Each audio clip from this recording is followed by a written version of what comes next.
Hey, everybody. All right, I want to talk about this movie called Him, stylized capital H, capital I, capital M. And I think a lot of the reviewers are missing what's going on in this movie. Some people have said it's really awful, it's really bad. It's not a bad movie, it's got some good ideas.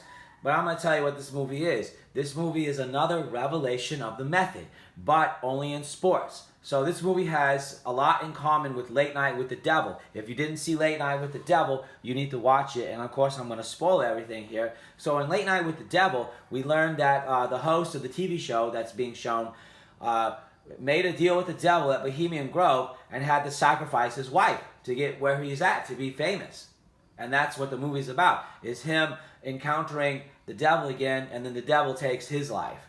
So in this movie, it's the same thing. This guy wants to be the GOAT, the greatest of all time football player, right? And the greatest of all time football player currently in this world is a guy named Isaiah. Isaiah Washington. Isn't that interesting? Isaiah the prophet, and then Washington, like George Washington. Maybe it's good to mean something, maybe it doesn't. But anyway, so he goes to a camp, and he doesn't know what's going on. He has no idea what's going on. But there's a scene before he goes to this football camp where he is attacked by a guy in a goat mask.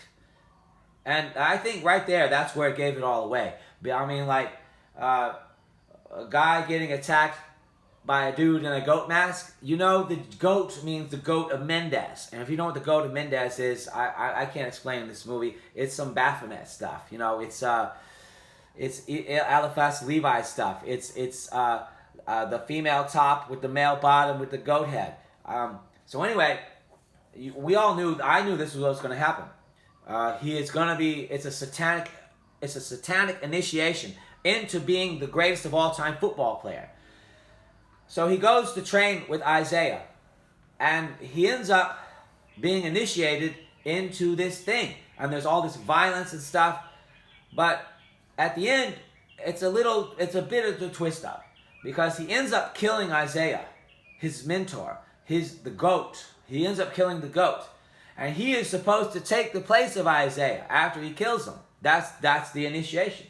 And then he goes out and signs the contract. But he doesn't sign the contract. Instead, he kills the devil. That's what this movie's about. This movie is about subverting your expectations. And instead of signing that contract and making that Faustian bargain, no, this guy's going to kill the devil. And ultimately, I think that is what it's about. Because you have this, it's what we call black horror. Like Jordan Peele's producing this. And Jordan Peele started out with Get Out, black horror, as if there weren't black people in horror films before, as if horror films were just all, it's all white people, Friday the 13th, Texas Chainsaw Massacre and all that stuff. Now we got this existential horror of black people being afraid of white people. And of course, all of the people that want him to sign this contract are white people, right? The white people are the devil. So this guy who's he's kind of African, they mentioned in there, he's African, he's half black. He kills the devil. He kills Whitey. That's ultimately what it's about, is black people killing Whitey. We're not going to be your goat. I'm not going to be your entertainer. I'm not going to be your football slave for your entertainment. And that's ultimately what this movie is about. It's about subverting expectations for the Faustian bargain, and it's about killing Whitey.